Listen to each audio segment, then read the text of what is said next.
di situ supaya memilih pemimpin yang cerdas, pemimpin yang amanah, yang punya integritas.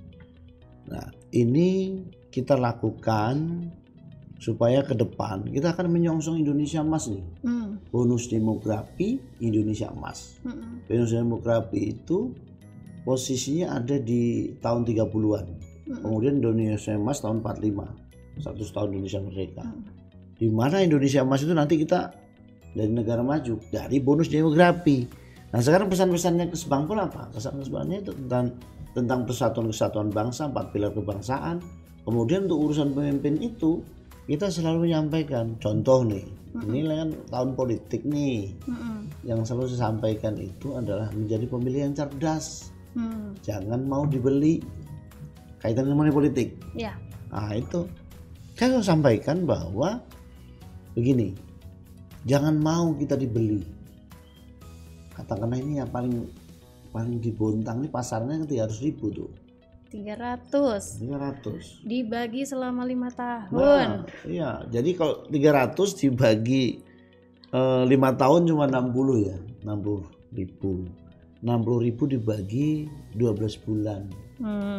60 bagi 12, kita 5.000. 5.000 dibagi 30 hari. Berapa? 150 rupiah. Permen aja nggak dapat. Nggak dapat. Anak pun nggak mau, tak kasih 2.000 nggak mau. Nah, apa nih Pak 2.000? 5.000 itu cuma dilihat begini. Ya.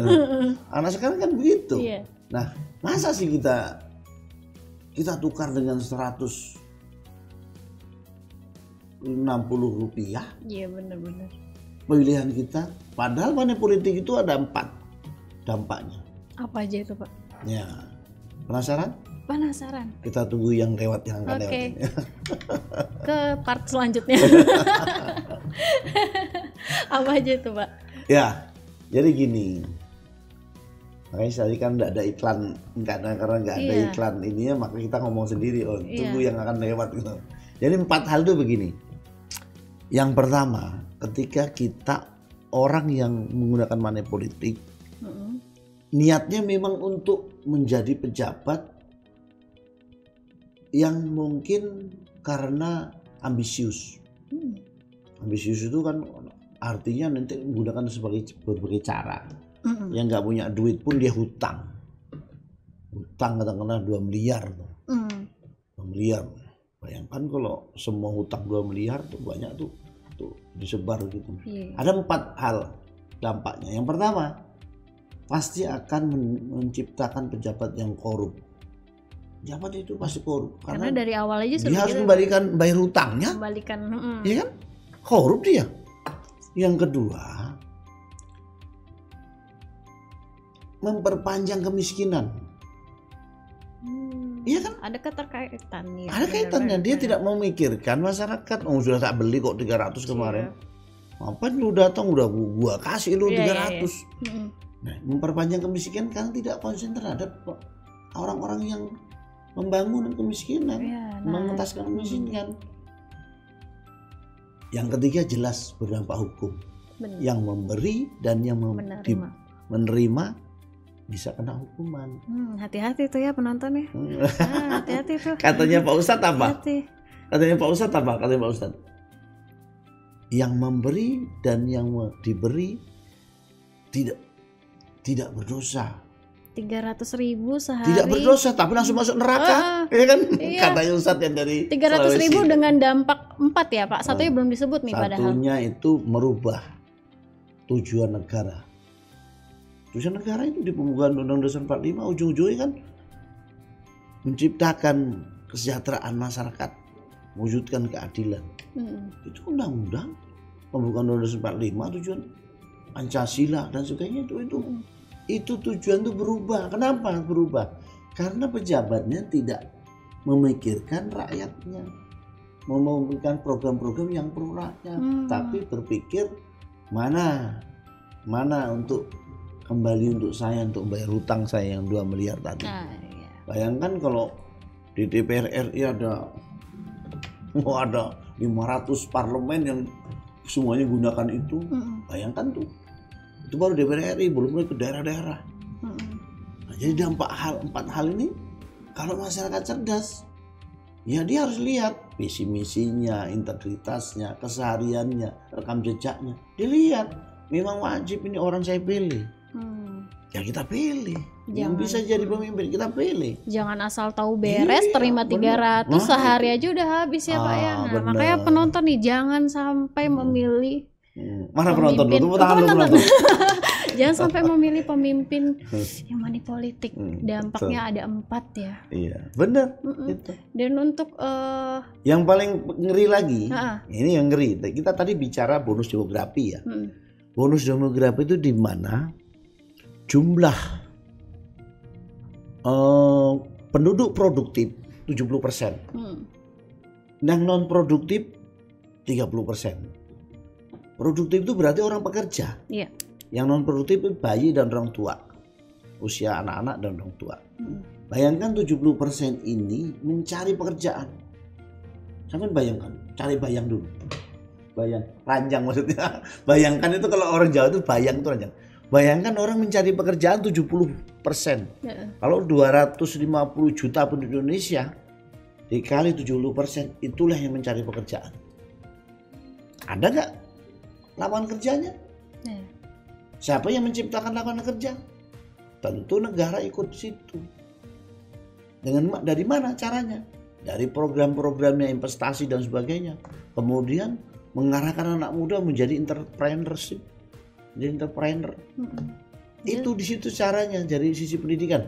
Bagaimana kalau dia isinya untuk kepentingan diri sendiri?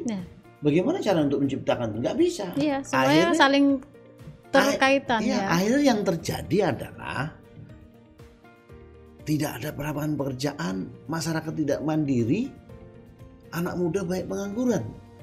Yang terjadi bagaimana? Kejahatan yang akan meningkat. Nah, disinilah yang harus jadi pemilih cerdas. Padahal kalau kita lihat juga sedang di googling nanti teman-teman pemirsa, negara yang mendapatkan bonus demografi itu biasanya menjadi negara maju. Silakan Singapura, Cina, Malaysia, Jepang, Swedia dan seterusnya. Itu ketika dia pernah mendapat bonus demografi, dia akan menjadi negara maju.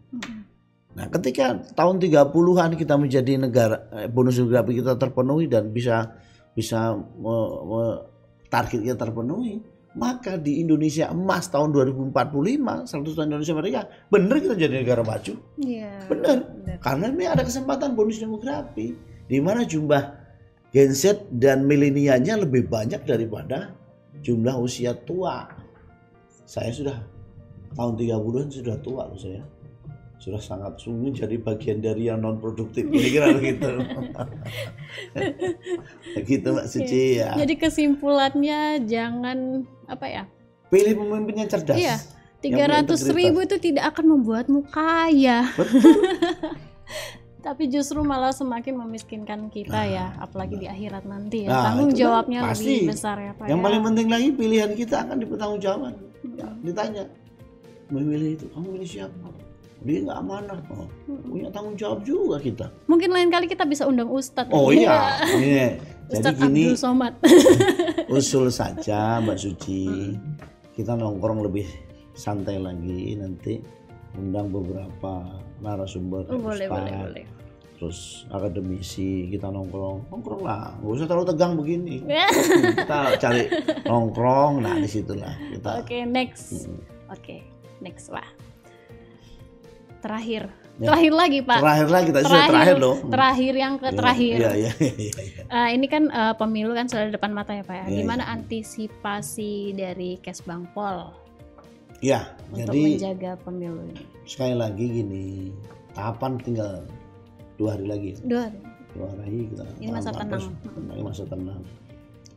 Yang dilakukan pemerintah dalam hal ini, Kesbangpol dan Forum Pimpinan Daerah, Pak Wali Kota, kita sudah melakukan tahapan yang panjang untuk menjaga pemilu damai ini. Dan terakhir kemarin tanggal 10 itu sudah menyerahkan tenaga PAM TPS. Apa itu Pak? Tenaga penertiban pengamanan di setiap TPS itu jumlahnya ada 1064 orang, setiap TPS 2 orang. Jadi itu udah kita apelkan, udah kita serahkan ke Polres. Nah, sekarang tugasnya Polres itu untuk membagi di mana menjaga kondusivitas di hari H itu. H-1 dan H+1 itu tugasnya sudah terlimpahkan di Polres. Walaupun sebelumnya kita kerjasama terus nih, tapi karena memang tugas utama beliau kepolisian, maka udah kita libatkan dengan apel kemarin, udah diberi pengarahan oleh wali kota, Polres dan forum pimpinan daerah. Satlinmas kemarin ya. Jadi itu sudah upaya yang kita lakukan, dan sekarang tinggal kami melakukan des pemilu, kita melakukan pemantauannya ini TP3D, tim pemantauan politik, pelaksanaan politik daerah. Itu nanti kita laporan ke KAI. Kalau dulu KAI, sekarang udah PJ-nya Pak siapa namanya, PJ Gubernur. Nah, itu kita lakukan laporan rutin. Jadi insya Allah yakin Bontang dengan kerja kita yang panjang ini insya Allah tetap damai. Kira begitu. Oke, mantap. Terus kalau untuk ini kan antisipasi pas di hari pemilunya, hari H-nya. Kalau setelahnya nih, kan kita nggak tahu ya ke depannya ya. Mungkinkah ada protes-protes seperti itu gimana semuanya Pak? Itu sudah termasuk juga ya oleh tim, ditangani oleh pihak-pihak berwajib. Jadi insya Allah di Bontang ini kita sudah kerja sinergi, kolaborasi dengan semuanya, dengan KPU, Bawaslu dan sebagainya, itu bahwa kita sudah forum pimpinan daerah terutama kita yakin bahwa insya Allah tidak ada yang seperti itu. Kita pantau betul, bahkan di mana di TPS itu kita sudah siapkan banyak hal. Di situ ada WP-nya kita siapkan di TPS itu, WP, terus kita siapkan lagi vitaminnya, tenaga kesehatannya, bahkan untuk menjadi petugas TPS saja itu ada usianya di bawah 56 tahun, tidak boleh di atas itu. Terus menjadi Satlimas, PAM TPS juga sama, periksa kesehatan dan sebagainya. Jadi kita atur sedemikian rupa sehingga orang yang bertugas betul optimal, betul-betul bisa maksimal di situ, sehingga anak-anak muda sekarang yang jaga di TPS itu sekarang rata-rata anak muda, anak-anak muda semua. Jadi insya Allah ini memang pestanya kita anak muda, yang dia yang akan menggantikan kita yang tua ini. Makanya dia udah masuk sekarang, udah masuk di proses penyelenggara itu, sehingga ke depan insya Allah kita akan betul-betul menuju Indonesia emas, itu menjadi Indonesia maju keren, insya Allah tercapai. Jadi persiapan itu untuk mengantisipasi terjadi di tahun sebelumnya ya Pak ya, karena banyak KPPS yang tumbang ya Pak ya. Iya. Makanya saya bilang tadi tugas saya itu berat. Semangat Pak. Semangat terus. Semangat. Demi negara. Keren loh Pak Sigit ini. Ya, keren Pak. Kapan-kapan lah kita bicara rekam jejak. Boleh ya. Itu nanti di program berikutnya supaya akurat. Akurasi kan akurat gitu. Ya sekali lagi saran saya, kita lebih santai, ngundang beberapa tokoh, kita insya Allah lebih keren tuh. Dan saya yakin ini akurasi akan menjadi idolanya podcast si Kota Bontang. Terakhir dari yang terakhir dan terakhir. Nah ini sudah 2 kali terakhir, ini 3 kalinya terakhir nih. Ini benar-benar terakhir. Pesan dan kesannya Bapak gimana Pak? Iya, kalau pesannya tentu kita masyarakat Kota Bontang harus percaya pada pemerintah bahwa kita sungguh-sungguh bekerja untuk menciptakan kedamaian di Kota Bontang. Nah kalau bicara pesannya untuk saya ini kayak mau pergi kemana? Aduh, kesan-pesan. Udah nanti ditambahin musik. Kalau kesannya ya namanya gini, amanah. Dimanapun bekerja itu sama saja. Kalau kita profesional bekerja ya dinikmati, disyukuri. Insya Allah semuanya menjadi pahala buat kita ke depan. Jadi sekali lagi, apapun yang kita lakukan hari ini itu adalah akan menjadi sejarah besok dan tidak bisa diulang. Iya benar. Hari ini nih jam berapa nih? Nah, jam 9 lewat 18 menit. Nggak terasa ya Pak ya, sudah 1 jam. Itu sudah menjadi sejarah kita. Dan hebatnya sejarah itu hanya bisa dilihat lewat jejak digital. Dan apa yang kita lakukan menjadi sejarah untuk esok hari. Nah itu hebatnya sekarang. bisa dievaluasi. Jadi masyarakat Kota Bontang, ayo kita ciptakan sejarah yang baik untuk diri kita dan untuk kepentingan kemasyarakatan umat. Semangat. Langsung tutup. Assalamualaikum warahmatullahi wabarakatuh. Waalaikumsalam warahmatullahi wabarakatuh. Terima kasih Pak Sigit kalau atas diteruskan waktunya. Panjang nih. Panjang. Sampai jam 11 pertanyaan saya masih banyak. Jabarin Pak, kalau mau panjang ayo. Lanjut panas. Nah, bener ini panjang kita ini sudah proyek-proyek ini. Next dengan tema yang lebih menarik. Siap. Baik, silakan. Oke, terima kasih Pak ya atas waktunya. Sekian, saya undur diri. Saya Suci Surya Dewi. Assalamualaikum warahmatullahi wabarakatuh. Waalaikumsalam warahmatullahi wabarakatuh. Ngobrol santai, suka-suka.